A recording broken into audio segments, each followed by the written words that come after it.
Okay. Good evening, everyone. It's great to see you here. I'm Sarah Stolfa. I'm the CEO and the Artistic Director at PPAC. I want to thank Wendy Red Star, especially for taking the time to be with us tonight. I really appreciate you being here and sharing your work with us tonight.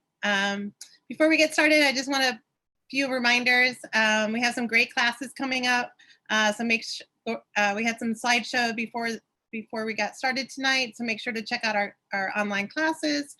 And also our call for entries is still open. It is open until September 13th. It includes honorarium, money for materials, and keys for a month to PPAC's labs. So this year, because of where the world is at, we've waived the fee.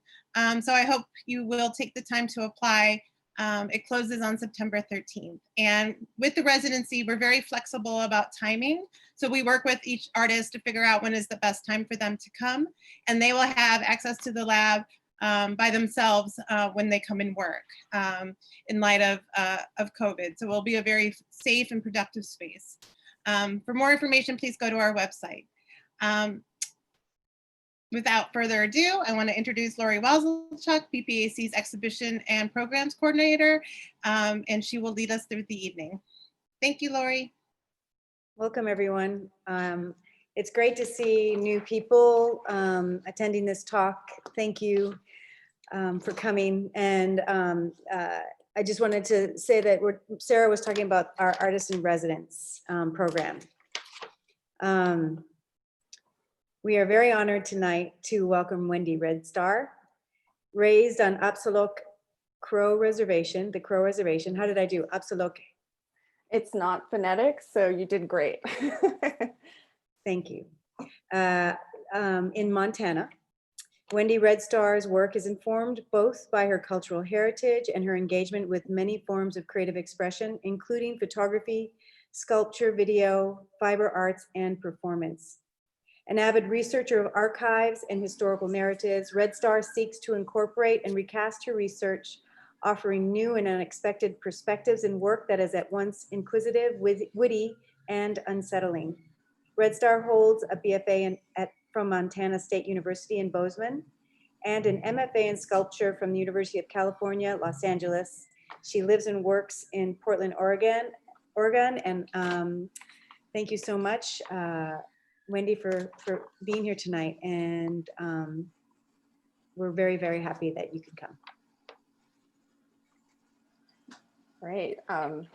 Thank you, Lori and Sarah and the Philadelphia Photo Arts Center for including me. I want to just first, before I continue, can you hear me okay? The volume okay? Okay, great.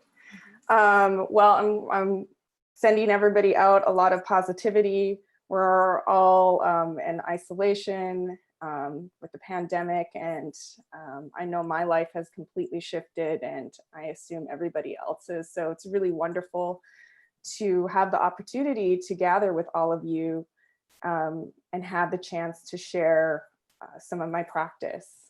So for this lecture, I'm going to get into a few projects, kind of do a deep dive into a few projects, but not the whole breadth of my work. And so I will go ahead and do the screen share here.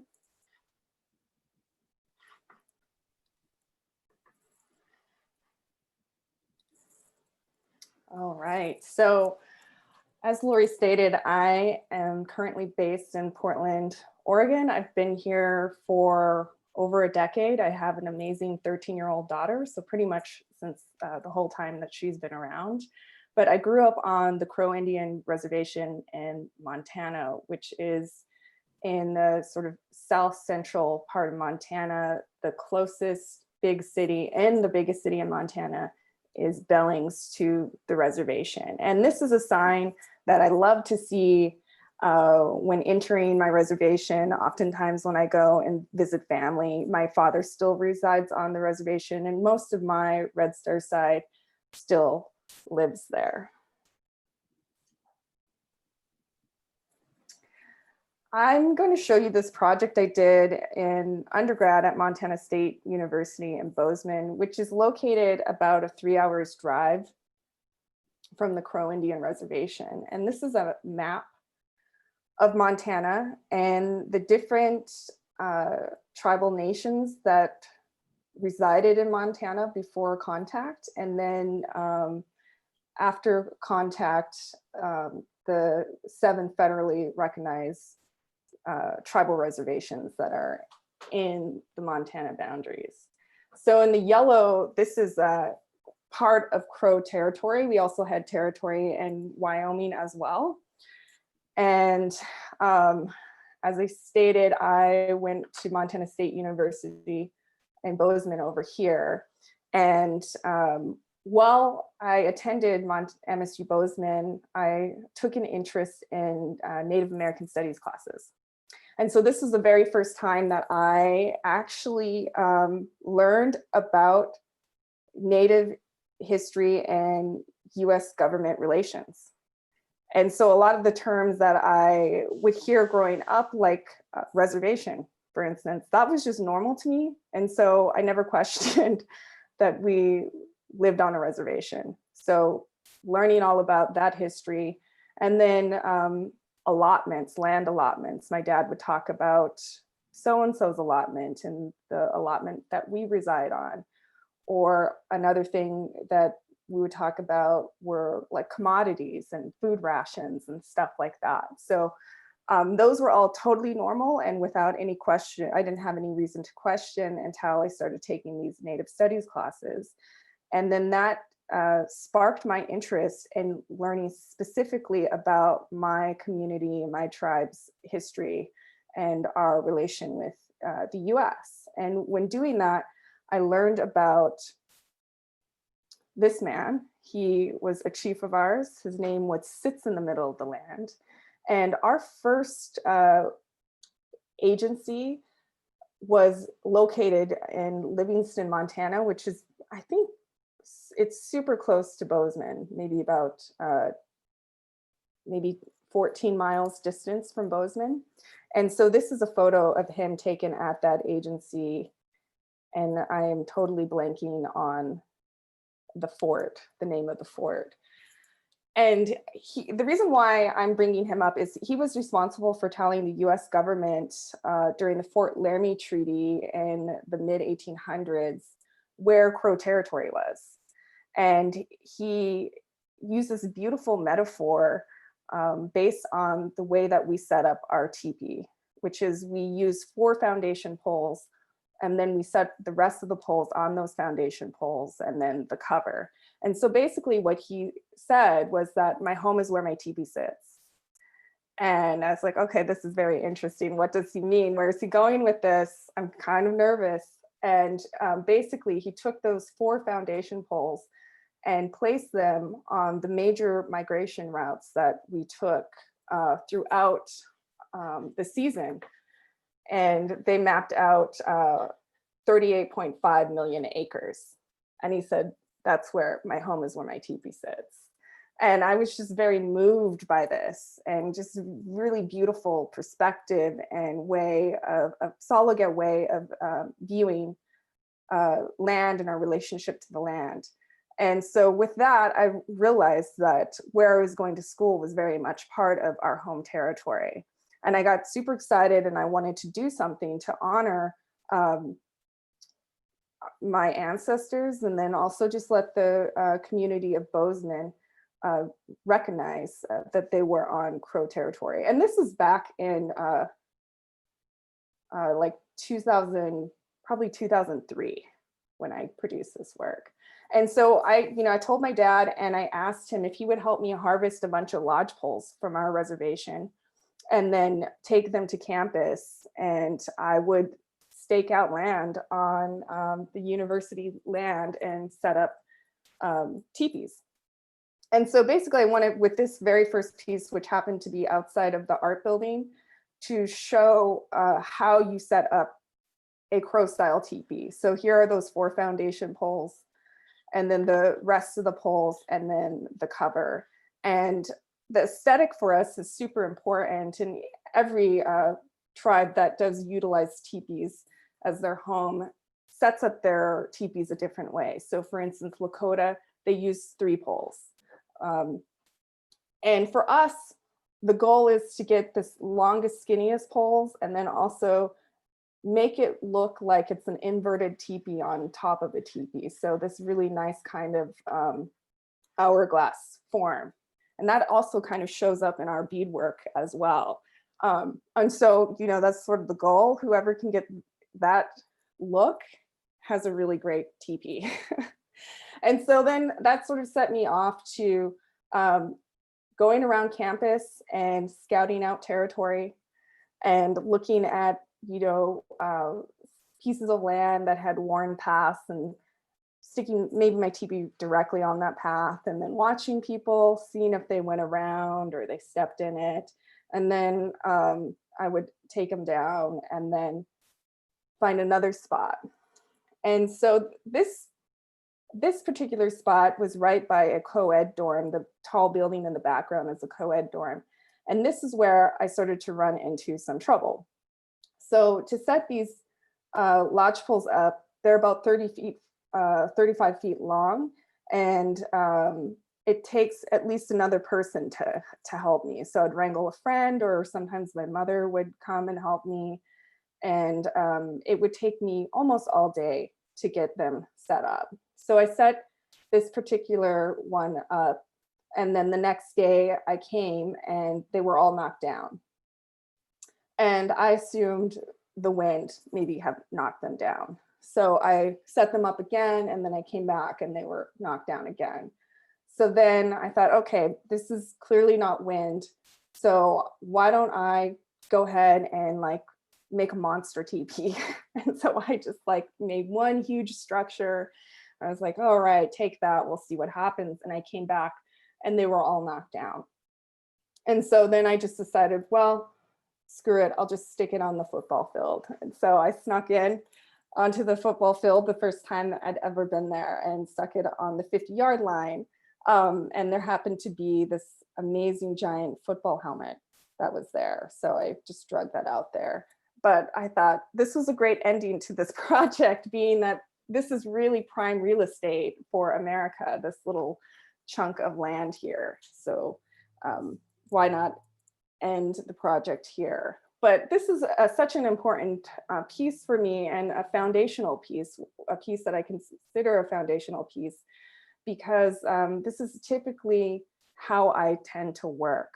I'll either be see an image or maybe read something and then start digging deeper into that particular image, and then pull from that research and produce sort of, this is my visual research in the end. This particular body of work I made, I believe in 2016, for the Q Foundation in New York City. It's a really great foundation. I highly recommend, if you are an artist, there's opportunity to submit a proposal, and you can have an exhibit, or if you're a curator, you can curate an artist into this space at the Q Foundation. So I was lucky enough to get an exhibition there. And I decided I wanted to focus on this event that's been happening on my reservation since 1904 called Crow Fair. And unfortunately, because of the pandemic, we didn't get to have Crow Fair. We had our, I think our 100th anniversary in 2018, I believe, or maybe it was 2017. But the Crow word for Crow Fair is Apsáalooke, where they make the noise. And I really love that, because it's a real gathering of people. It's open to the public, and it was originally modeled after the Midwest fairs as a way to assimilate Crow people into a farming lifestyle. And so the idea was that they would create these fairs, have the Crows come and bring their produce and their livestock, and then give them prizes. And the Crows weren't so into that idea. So the way that they enticed the community to participate is they lifted some of the bans that were happening around that time to all Native people in the US, which was anything that was related to culture or language was prohibited, or religion was prohibited. And so they lifted some of that up, and what the Crows decided to do was have dances. So there's still a powwow component to Crow Fair. And then the other major thing is a parade. And so there's a parade that happens, it happens every third week in August.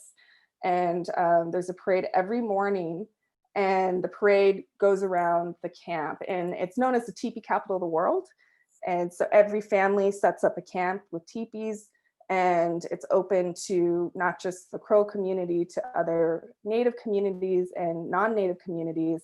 I think there was maybe 40 to 50,000 people that attended. So it's a big event, but the parade happens in the morning, and all the Crows wear their finest outfits, parade on horses or now cars and things like that. And what it symbolizes is us moving from moving to a new camp. So breaking down an old camp and moving to a new camp. And I didn't know that until I did this project. I grew up participating in it. And when I finally just asked these simple questions, I thought, well, that's so beautiful. Like, I've been doing that ever since I was a child. And so I've known Crow Fair for my whole life. My grandpa was born in 1907, so it's been a part of his entire life. My grandma was born in 1920, so that's been a part of her whole life, and my father, and so on. So what I decided to do is I just wanted to focus directly on the parade, and mine archives, my family's archive, my personal stash of photos of Crow Fair, and then archives in different collections across the US.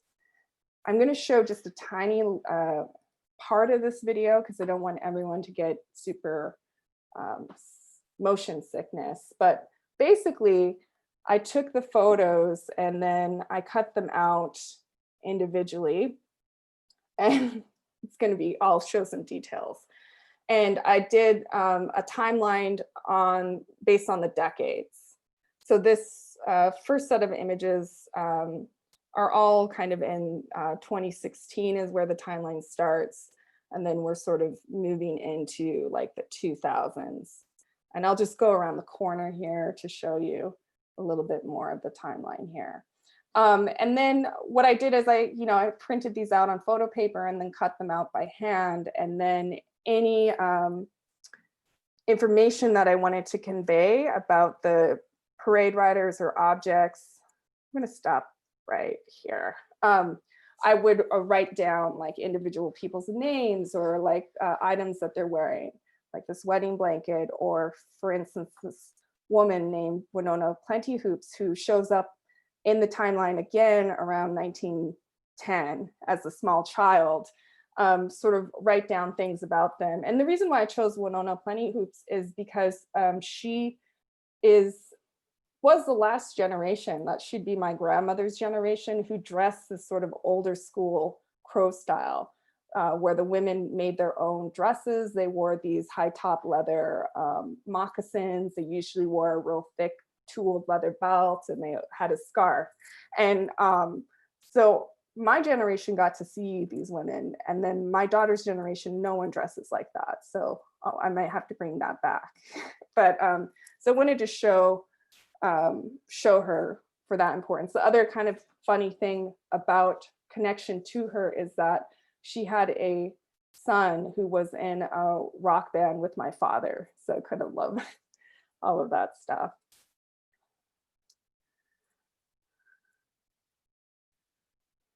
So we scroll around here, and this is the 90s. My image shows up a lot in the 90s. And if I knew the horses' names, I would write down the horses' names. And that really kind of got me thinking about, wow, all of those historical images, all of those animals had names as well.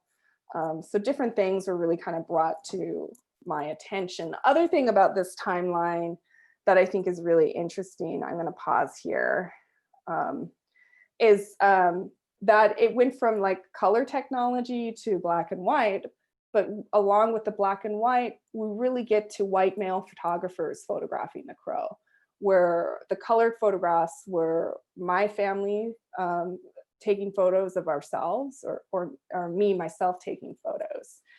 So this is my grandmother right here, Amy Brightwings Red Star. And I believe this is in the 1920s section.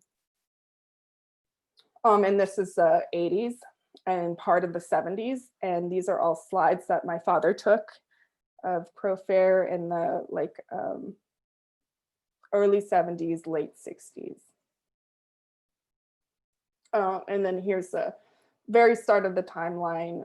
And it starts with my daughter, because she'll be the next generation to hopefully continue to carry on this legacy of Crow Fair.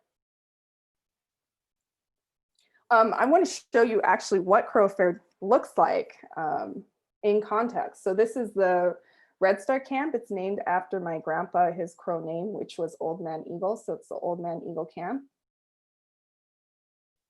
You might have noticed a lot of women wearing sort of dotted or polka dotted dresses. Those are actually elk teeth. They're the two eye teeth of an elk. And they represent status and the hunting abilities and trade abilities of the men. So the better hunters, the more elk teeth you would have. Typically you want to have, I say this, and this is very snobby of me, like 500 elk teeth would be really great if you could get that. But around the reservation period, and you'll notice if you ever happen to go into, this is me making a dress for my daughter. If you ever happen to go to a museum that has a native collection and has a crow elk tooth dress, you might read on the label that it's wool, glass beads, and wood or bone. And so what that's referencing is that the elk teeth are actually carved out of wood or bone. So during reservation times, we weren't really allowed to hunt anymore. And so people started to carve those teeth. They still carry that same symbolism. And now the teeth are mainly made out of resin. So I feel like the role has switched, where it's the women now who are on the hunt for the best fake teeth. And I'm pretty good at hunter when it comes to finding fake teeth. Here's a picture of my daughter, I think probably right after the parade. And Crow Fair happens during the hottest time of the season. So you're wearing these wool dresses and it's pretty hot. So I think she's ready to dismount. Here's our family's float that we're preparing, getting ready to participate in the parade. And here we are in action. And then I just wanted to show this short, tiny video so you can see actually some of the movement and motion.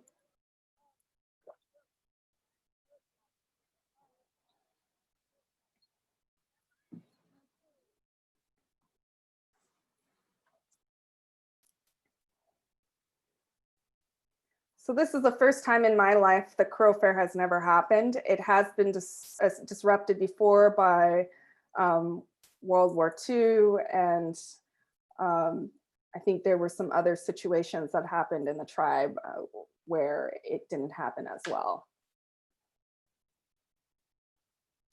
In 2014, I was asked well, I wasn't asked, I was given the opportunity to exhibit at the Portland Art Museum. And there was a lot of talk around that time about cultural appropriation regarding Native imagery. And that got me thinking about like how that conversation, how I relate to that conversation and how it has perhaps directly affected me and my community. And that's when I thought of Medicine Crow. So this is Chief Medicine Crow.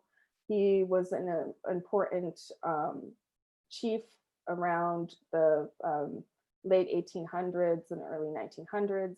And he was a visionary, he was a war leader.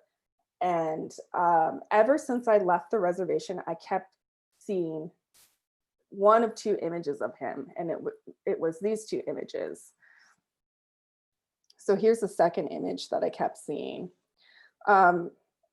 And it was sort of uncanny. Like I'd go to the airport and in the bookshop, there he would be. Or when I was in graduate school, Honest Tea once had his image on it. And so I would just go to Whole Foods and the only thing I could afford was the iced tea. I would grab that, and it sort of was this, at that moment in time, very comforting thing for me to like look over and there was Medicine Crow, me being in Los Angeles, totally away from my community. And so I decided I want to look into this image, and because not only did I, see it being used commercially, but you also, if you Googled his name, you'll see a lot of artists, different renditions of the same portrait. And yes, we did adopt Barack Obama, and there's Barack Obama giving an award to one of Medicine Crow's descendants, Joseph Medicine Crow, who passed away, but he was an anthropologist and a tribal historian as well. And so I decided that I wanted to kind of get to the bottom of this. And so I just asked myself the simple question, well, what happened that day when he sat down to take that photo? And that was it. And it set me on this great adventure where I learned it wasn't just Medicine Crow who's in the center here, not in the center, but right here. It was 5 other chiefs that went to Washington, D.C. in 1880. And they went there because the US government was trying to put a railroad through a large chunk of our hunting territory, the Pacific Railroad. And so they traveled by wagon train, 2 weeks by wagon train from Montana to Utah, and then they hitched the train in Utah to Chicago, and then on to Washington, D.C. And we're in Washington, D.C. for a couple of months trying to fight for our territory and our culture.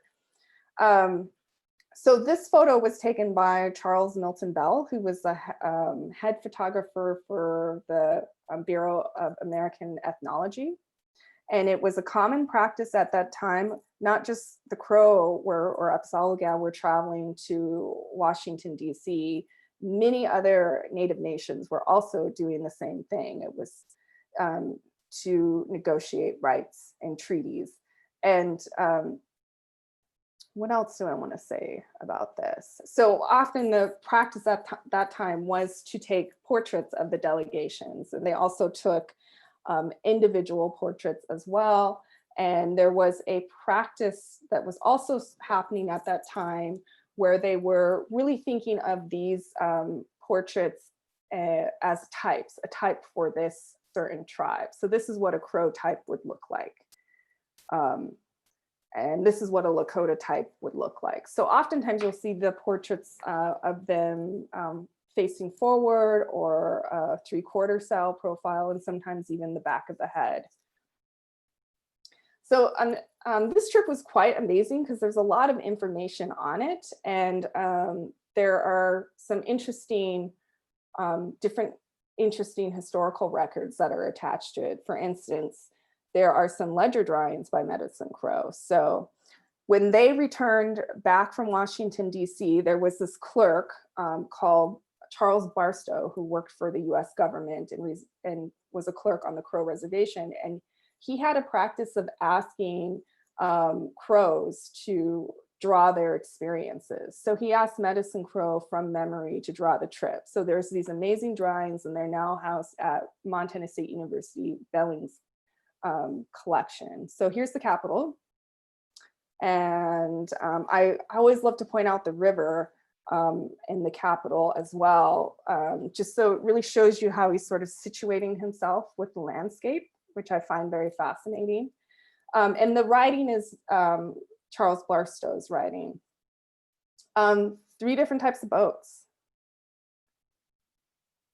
I really love the endearing like fisher person down there.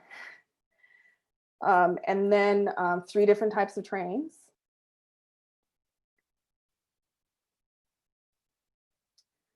And the other thing that I really was interested in is what they were trying to convey through their clothing. And what they were trying to, what they were saying is that they were Bajaycha. That's the Crow word for chief, and the literal translation of Bajaycha is good man. So every Apsáalooke male was trying to attain these different honors, and there are 4 honors in which you would need to obtain to become a Bajaycha. So they're to be the first to touch an enemy in battle, taking a weapon from an enemy in hand-to-hand combat, stealing a horse within an enemy camp, and leading a successful war party. So there are a lot of men who maybe got several of these, but maybe not all 4, and they all needed to be accounted to. And then based on these various honors that they did, they would get to wear certain things. So for instance, these ermine on his war shirt here represent that he captured a gun. They also represent that he stole a horse. The ermine on his leggings also represent that he, I said stole a horse, captured a weapon, touched an enemy. And also the various coup feathers. So everything basically that they wear represents a different honor that they obtained and that it was witnessed. And so I started to write directly on these portraits, that information and the material, and then also dug a little bit deeper into each individual chief. This happens to be Old Crow. And so for instance, he participated in Buffalo Bill's Wild West in 1884. He was also one of the older, well, he was the oldest delegate member on that trip. I believe he was in his 50s. He looks pretty good for being in his 50s. This is Pretty Eagle. And if I could find their name written in Crow, I would try to include that. The Crow language wasn't ever a written language. It was turned into a written language in the 1980s. So it's constantly in flux. I believe it, I need to learn more about linguistics, but I think it's French, basically. So that's why saying Apsáalooke, Lori, it's just like impossible because it's not phonetic at all. It's not a one-to-one to English. Basically, I learned so much. I learned that the Crow tribe I already knew has clans. I'm of the Pagan clan, and I learned that Pretty Eagle is Pagan, so he would be considered a father of mine.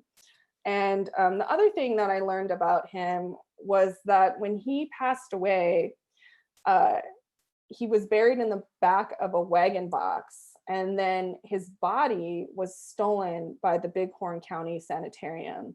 His name was Dr. W.A. Russell in 1903. And not only was his remains stolen, but several other tribal members' remains were stolen. And then his remains ended up at the American Museum of Natural History. And they were there for about 72 years. And then our tribe was able to get, I think, just his skull back.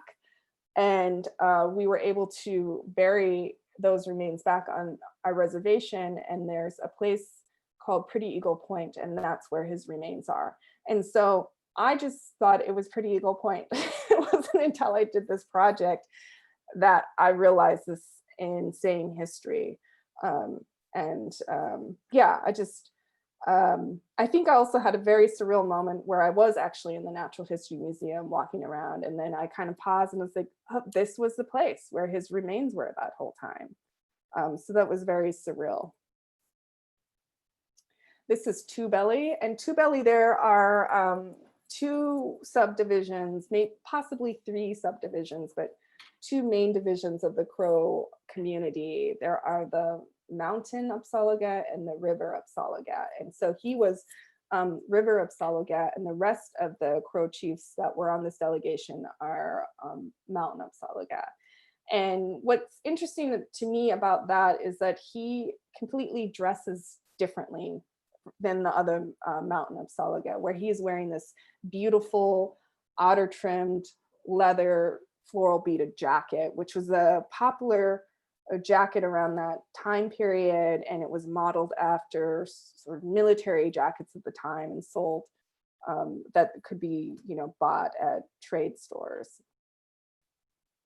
And at the Portland Art Museum, they do have a collection of Crow items, and I found a jacket, a very similar jacket to what Two Belly would be wearing, and the otter fur trim is totally gone. I'm assuming it rotted off at some point.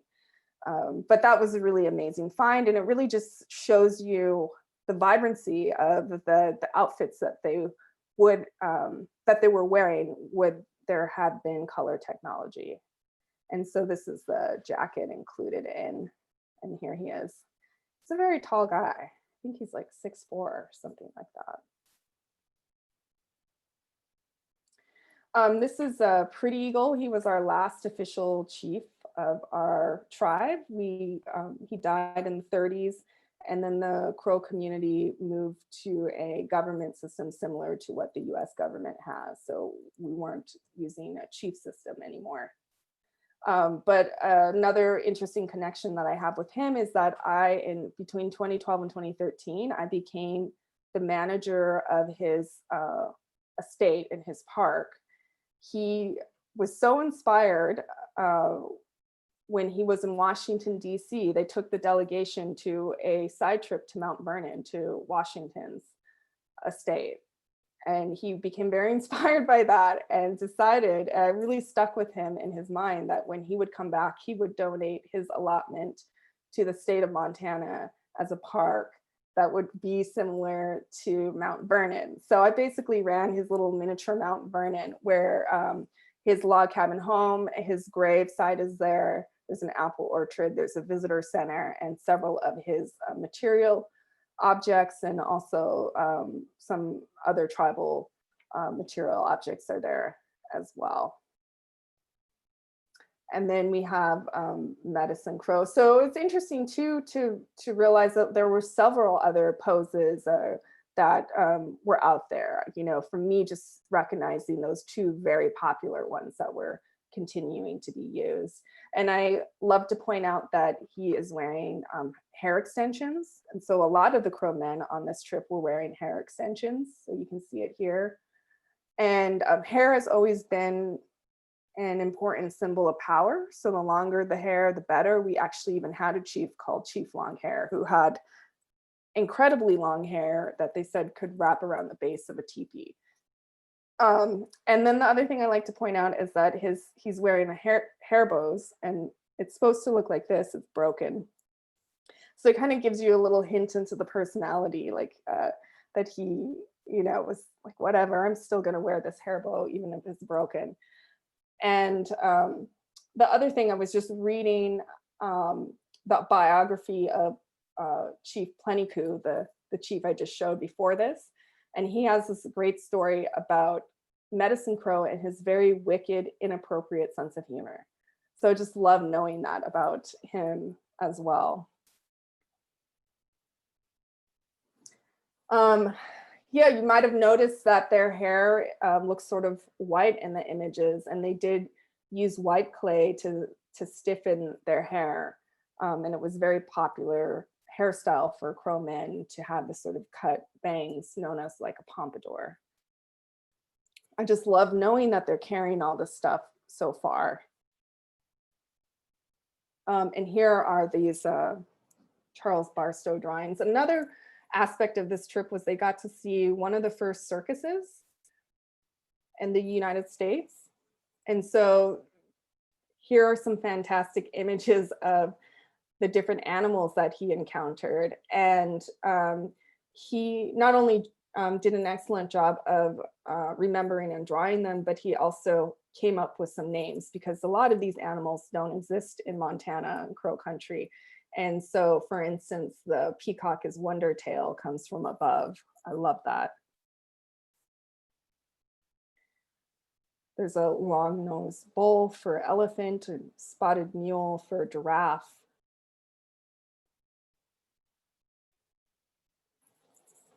And I became so enamored with these that I was obsessed. I was like, I have to have these. I have to figure out how I can like have these. And at the time there was like a social media advertisement that was going around where you could take children's drawings and turn them into soft toys. And I thought, wait a minute, what if I like submit this Crow Chief's drawing from 1880 and, you know, see what happens. So this is an elk with a big back on him, or a camel. And this is what came back. And I was like, this is pretty good. So I'm just gonna keep going with this. And so here's a big snake with legs. And a lion. And it was really interesting to see sort of like the different details that they kept and some of the things that they left out. For instance, the dog and man, or man dog monkey. One of my favorites. This one is really incredible. It's because you can tell, you know, that he did an amazing job, but then with this one, he forgot that it was stripes and not dots. So I really love seeing that too. I want to just see where we're doing on time. Okay, I think I have some time to talk a little bit about another beautiful thing that came out of this project was an opportunity to collaborate with my daughter. So during this point of my life, I was working full-time, and I'm also a single parent. I share custody with my daughter's father.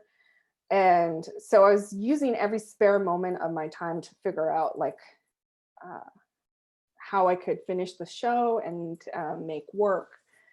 And I had a bunch of Xerox copies of these delegation portraits. And so my daughter, the night that I had her, she wanted to engage with me, and I really needed to get this done, but here's a stack of Xerox copies.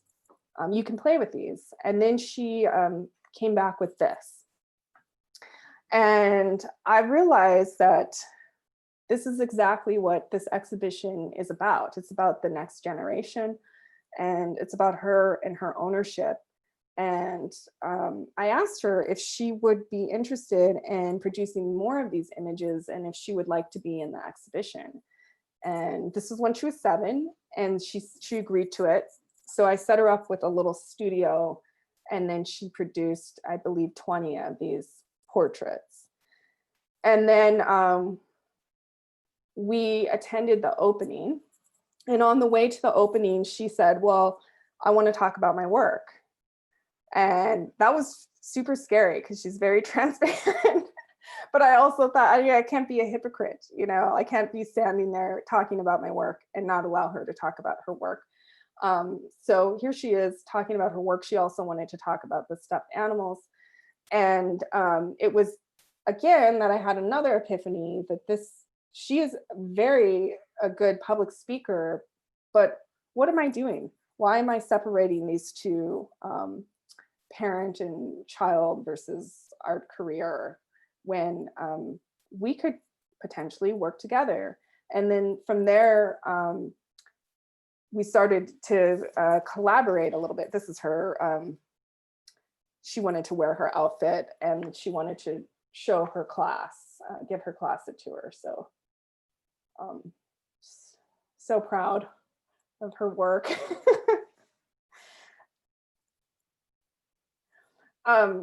Yeah, so this basically, she gave an entire tour of this exhibition, and then from there on, we just started working together, where I would get an opportunity and I would, you know, tell the museum that I would like to do a project with her.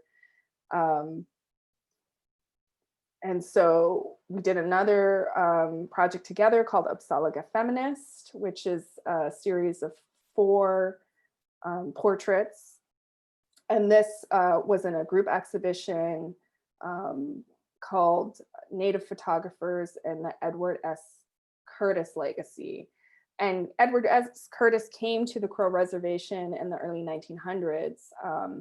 And I had full access to his portfolio of images of the Apsáalooke. And what I really craved from that is more images of women. There was real focus on men, chiefs, scouts, and also color technology, because I really miss or really crave to see like what they were wearing and in color. So she helped me select the images, and then here she is. She gave another tour to her class. There she is. I'm gonna cruise through here as quick as I can.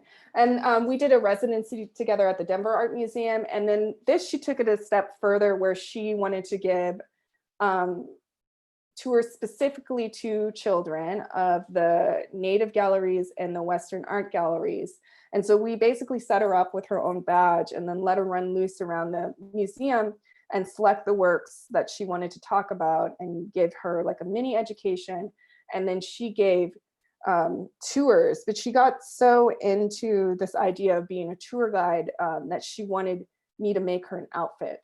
So she drew this outfit, and then I sewed it up for her. And then here she is. She gave 3 30-minute tours, and then with some little activities at the end. She was great. And I think we have, Laura, we have 15 minutes. I can go ahead and end here.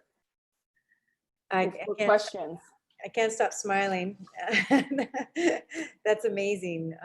Yeah, we can take some questions here.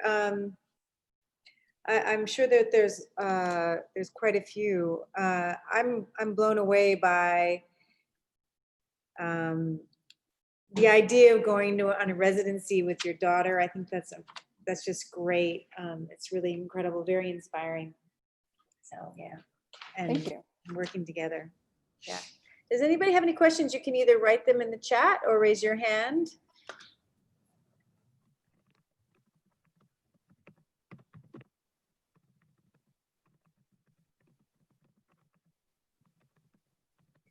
I love that you've collaborated with your daughter when it comes to your work. So beautiful. What language? Etty asked, what language did they talk? Etty, you want to ask your question? I'm not sure it makes. The group of chief that came to Washington, what language did they use in order to negotiate with the white men in Washington? Yeah, so I should have explained that a little bit better. So they all speak Apsáalooke, and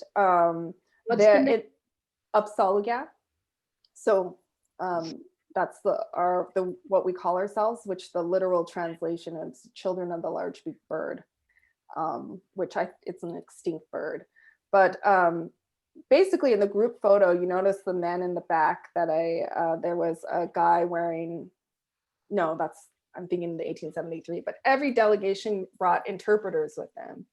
And a lot of times the interpreters were half white and half whatever tribe the delegation was, or they were white men that were married to Native women and who could speak the language and also, help interpret to US officials. And then on that trip, actually, the 1880 Crow delegation, part of the initiative was to get not just the Apsáalooke, but other Native delegations that were traveling to the president at the time, to get them to put their children into boarding schools. So there was the Carlisle Indian School had, I think, just opened around that time. And so there's actually an amazing photo of that delegation at Carlisle touring it. I think it had just opened. So then the later delegations that would travel to Washington, DC, a lot of Crow children were sent to these boarding schools, and then they were used as the interpreters for the delegation. So great question.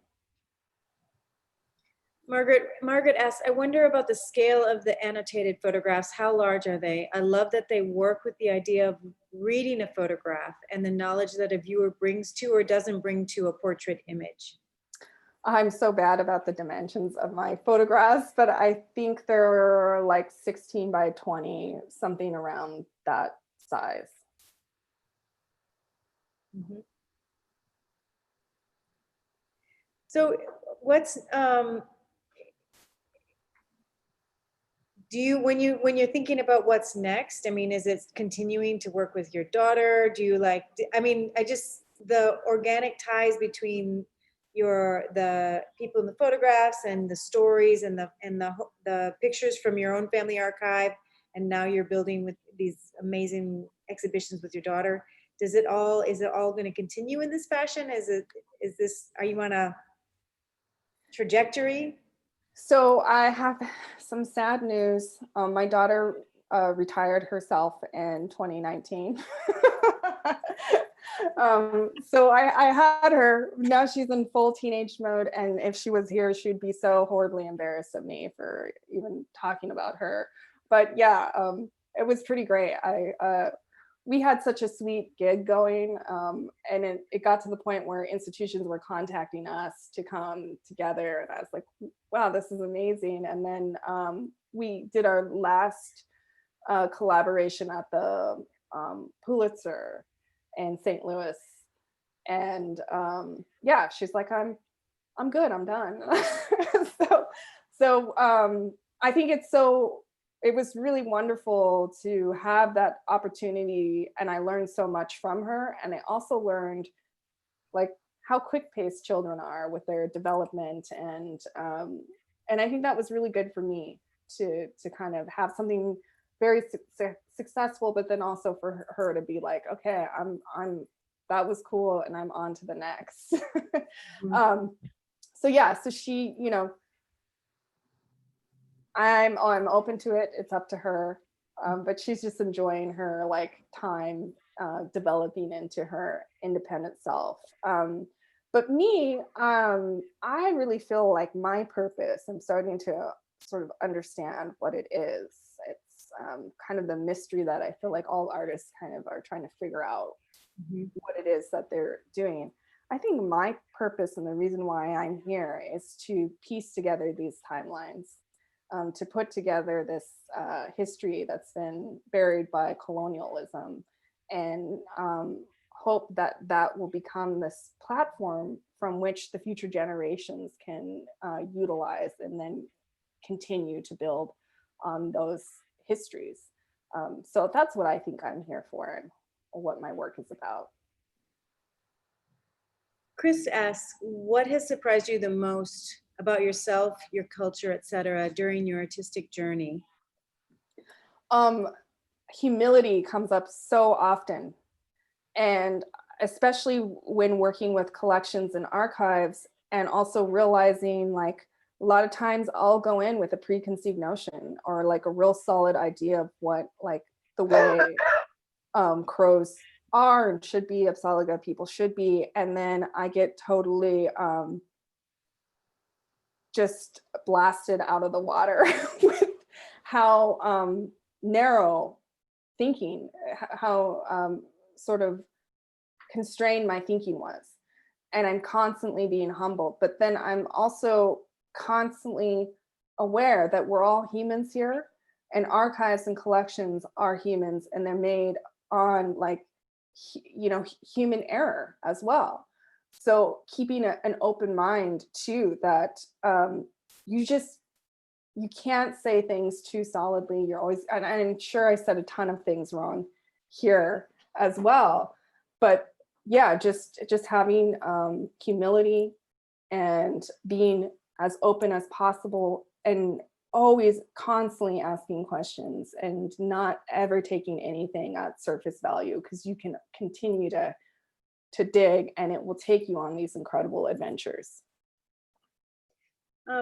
Dorcas has her hand raised. You want to unmute? There you go. Hi.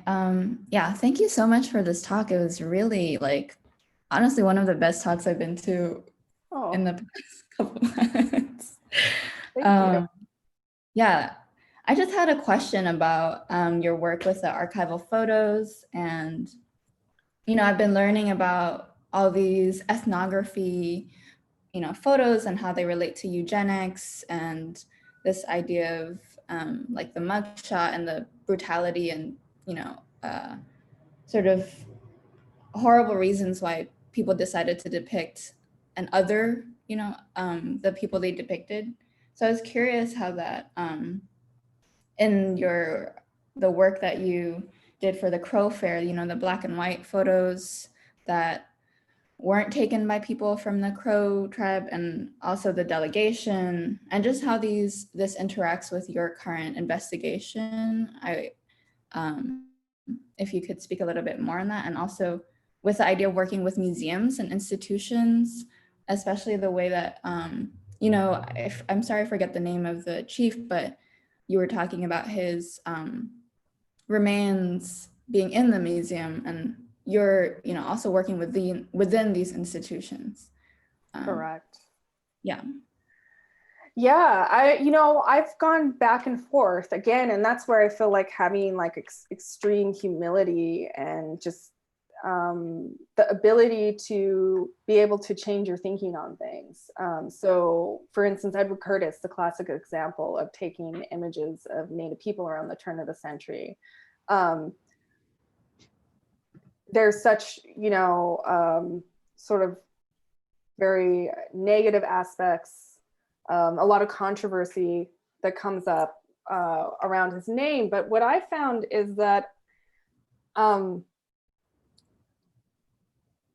am very happy that those photos exist, because maybe what Charles Milton Bell didn't pick up or Edward Curtis didn't pick up, I have the opportunity to then shed some light and Apsáalooke perspective on them, and they're part of a way for me to piece together these histories. And so for me, that's been very important, but also realizing like each of these photographers had an agenda, and recognizing what their agenda was in the time period, and sort of that perspective of where they were coming from is also something to really pay attention to. But for the most part, like if someone asked me, would you rather like Edward Curtis never did that? No, no, like to me, those are such important documents, and we can't erase history, but we can only like learn from it and do better. So to me, that's really important. It is a surreal experience to work within collections, pretty much basically anywhere that I've traveled to exhibit. And if they have a Native American collection, they have Crow objects. And I was assuming like that was the way for all Native communities. But I talked to a friend who is Moose Cree, and he said, no, Wendy, they don't really have that much of our material. And I thought, wow, that's also another thing, like that I was thinking of. But to me, my best experience when looking at a collection was at the National Museum of the American Indian, because they're taking this initiative. When I walked in, they said, well, these are your objects, Wendy. And I was like, what? And the other thing was that they said, you can touch these.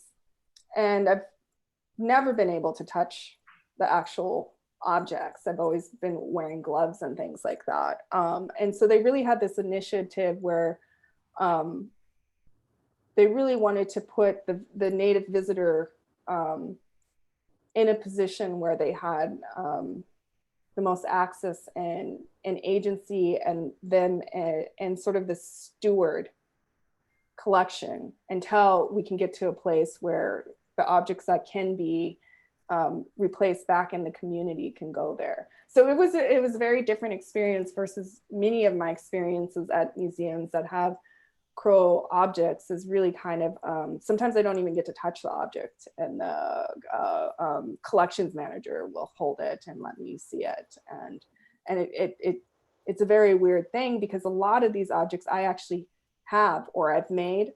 And, you know, it's kind of like an artist where the way you care for things.